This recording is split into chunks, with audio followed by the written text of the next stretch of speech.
macarons per minute. That works out too. Where's my money? You gonna give me my money? I'm escaping to the one place that hasn't been corrupted by capitalism. I'm seeing double here. 4 Krusties. Yeah.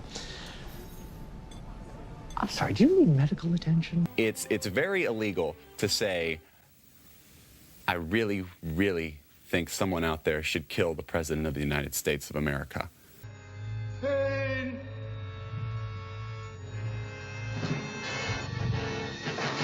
Can we pretend this never happened? A 6 out of 10. So like any purist, I think movies are only worth watching in their original language. But I'll be damned if I bother actually learning a new one, so that ends up saving me a whole lot of time in the long run. But when it was reported that the award-winning Joon-Ho was going to make an entire film in English, I knew I had to see it to maintain my cinephile status. Mickey 17 is a standalone soft reboot of the Mickey franchise, and even though I have seen the first entry, it's clear that it was a mistake to skip ahead, because I was really missing out on a lot of context for the plot, because it's now the future, and Mickey is a failed shop owner, and loan sharks want to kill him or something. When is this dark gritty reboot trend ever going to end? So in order to qualify for travel to another planet on a giant spaceship, Mickey signs up to be cloned repeatedly so he can be used for all kinds of terrible tasks.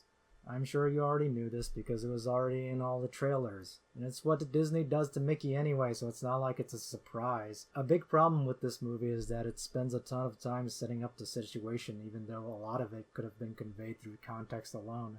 This doesn't matter so much because those kinds of scenes can be interesting in their own right, but this movie drags a surprising amount compared to Bond's other movies. Another problem with this is that the movie sets up several characters and plot threads that don't seem to go anywhere. What you end up with is a movie that is filled with lots of interesting concepts, but the movie doesn't take enough time to explore most of them. This again contrasts heavily with a lot of Bond's other movies, which feel a lot more focused. The clone plot, for example, is featured prominently in the marketing material for the movie, and it was dominant in the first half of the movie's setup, but it ended up feeling like a bit of an afterthought by the end. Mickey 18, the clone, has a very distinct personality from Mickey 17, which I guess is also a clone. But anyway, this allows Pattinson to chew the scenery a bit. He gets to play 2 characters with very different personalities. But aside from a couple lines, the reason for this difference in personality isn't explored much, which I feel like should have been a focal point in the movie. The movie is instead spending quite a bit of time on the setting and situation, with Bond's typical trappings of critiques of capitalism and crazy political leaders.